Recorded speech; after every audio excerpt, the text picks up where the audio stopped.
Hey, Tony Gaskins here. Now, something I shot the video talking about having an exit strategy and creating an exit strategy when you realize a relationship is going the wrong way and you need to get on out of there. But one of the things that I want you to think about, and this is to the ladies, of when you are preparing for marriage, when you're preparing for your relationship, you have to be able to tell if this man is husband material. And although there are a lot of qualities that go into a good husband, there is a through line or a common denominator, I would say. And one of the things that this man is gonna have to do is, well, he not only will he have to provide, so he's gonna have to be willing to work, willing to make money. He's gonna have to be present. He's gonna have to be supportive, caring, compassionate, passionate, all of these things. But what all of that comes from, and the common denominator to everything he's gonna have to do, even protect, he's going to have to be emotionally regulated. So when you start dating a man, you want to be able to look and see, is this man mature? Is this man emotionally regulated? Like, can he take and be cool, calm, and collected majority of the time? Now, yes, everybody gonna get tested, everybody gonna get tried. It's gonna be things to where a man gonna be in a situation and he sometimes have to hold the phone different way, because people beside me, they be, when you at a red light, they be looking over to get nosy and be looking all in your car. They see your phone. And can he hold it together majority of the time? Because in order to make money, to be a provider, he has to have emotional regulation, because he needs to be able to think clearly, come up with ideas to make money, devise a plan, and then execute the plan. If he is like very anxious, very negative, he's worrisome, he has low faith, then he won't be able to succeed. He won't be able to do it. And so if he needs to protect, he has to understand how to de-escalate things. If all he is 100 all the time, and he doesn't know how to pick and choose his battles, he'll mess around and get y'all hurt.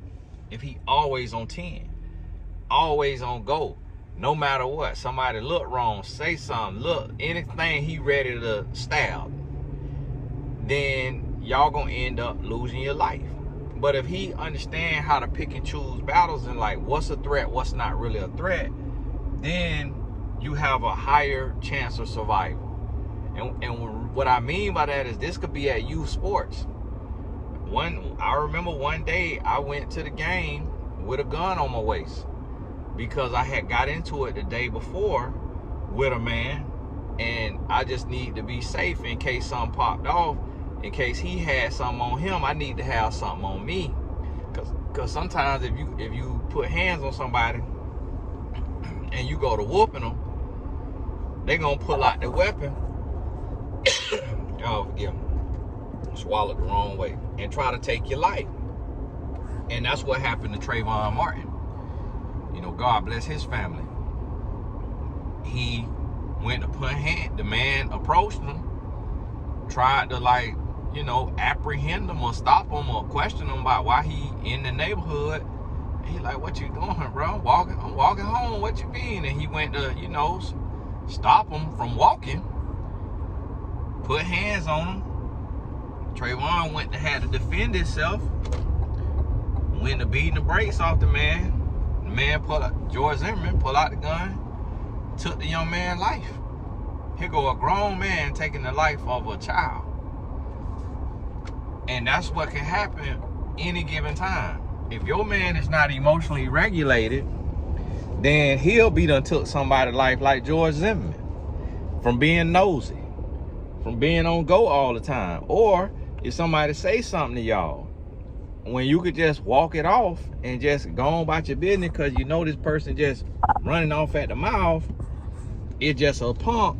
Your man jump bad, then boom, next thing you know, your man will jump bad, person will pull a gun, nah, your man shot and killed.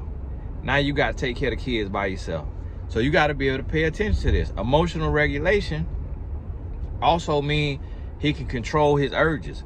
So if you go out with this man and you out and about with him and you see that he don't know how to control his alcohol, like he can't just have 1 or 2 drinks as a, you know, full-bodied grown man, but he got to have 4, 5, 6 drinks. He's not emotionally regulated. If you go to the casino and he can't just say, hey, I'm gonna spend $500, you know, $1,000, just whatever, based on his budget. It could be $10,000. It could be $100,000. Depending on how much money he got. And he can't set a budget, and then boom, win, lose, or draw, he go home. He got to keep going. Y'all gonna end up broke because he's not emotionally regulated. So you have to look at this, and you want to look at his temperament. You want to look at, and see, some people get it confused when I say emotional regulation. It doesn't mean that he never gets, it don't mean that he never get crunk, in the sense of, it doesn't mean that the only thing he doesn't do is not get crunk. Because a man who can't express himself is not emotionally regulated either. Meaning a man who is too nonchalant all the time and he doesn't know how to open his mouth and express himself, he also is not emotionally regulated. And that has to be addressed. Because, so you need someone who can communicate, but he has a middle ground. Like, he's not too low, he's not too high. Meaning he's not too nonchalant and he's not too crunk. And if he can find that space, and here's the thing, it's nuances to it, because a man could be talking like I'm talking, but if he say, you know, you're really a stupid B, and you actually like one of the dumbest women that I've ever dealt with in my life, or better yet, you are the dumbest woman that I've ever dealt with in my life, and I'm not even sure like how you graduated high school, because you're that stupid, and I just really don't know like if I can live my life with someone this stupid. And I try to help you out, but you know, you think you know it all. He's not too low, he's not too high, but what is coming out of his mouth? He's not emotionally regulated. And so that's what I mean. There's nuances to it. And the reason why I'm spelling this out, because y'all will be surprised at the questions that I receive when I thought I have made something very, very clear. So I want you to understand, like I coach a lot of women who, they have a boyfriend, fiance, or husband who is just immature. You know, he's just immature and just, you know, just says childish stuff and just does childish stuff. That means that man is not emotionally regulated. Because a man who is emotionally regulated will act his age. And he will know what to say, what not to say, when not to say, how not to say. He will learn. He will get knowledge. He will learn. And he will adapt to what he needs to adapt to. And you got to be able to understand that and pay attention to it. And see like, okay, can this man grow? And I never forget when, like, can he grow and adapt and change, and can he check the temperature, like read the room? If he can't, you're gonna be in a version of hell on earth. And I never forget when a behavior scientist or specialist came to me at the group home, because I was working at the group home, and she said to me, she said, Tony, do you know how we define mental retardation? And I was like, no, like, what does that mean? She was like, well,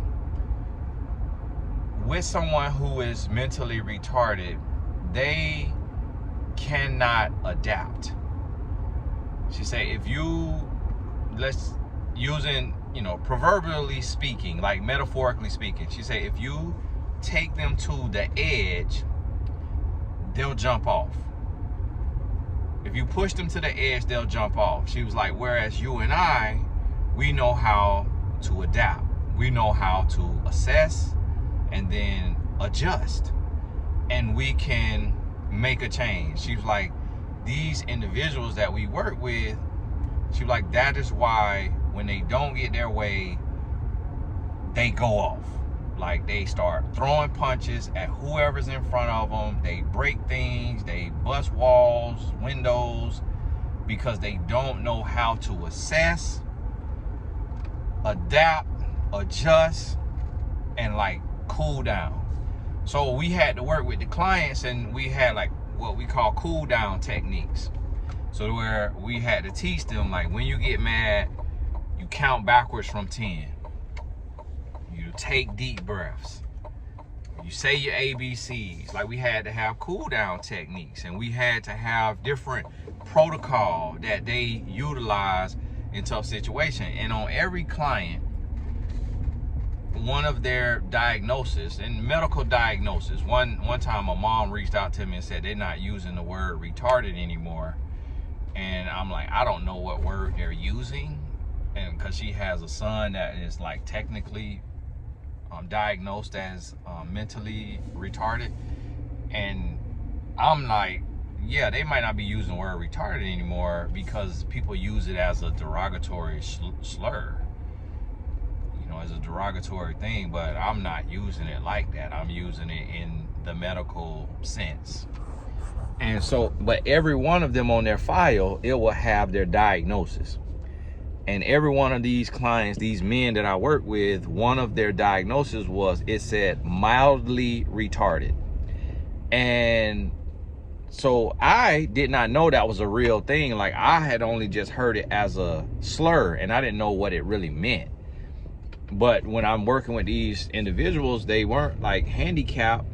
And, growing up, people try to say, oh, they use it, and they almost like they saying a person is handicapped in a sense, like how their hand does or how their leg does. And it had nothing to do with it. And so when I seen this, now some people will have schizophrenia, they will have bipolar disorder, but every one of them, it said mildly retarded. And I did not know really what it meant by that. But that's what the lady explained to me. So, but when you meet these men, you wouldn't know. Like, if you met them outside of a group home, you wouldn't know that they had these diagnoses, because they talk just like I talk. Some of them might talk better than I talk. It may not be like in full explanation and explaining or what have you, but it was personable, and there was nothing physical that you could see.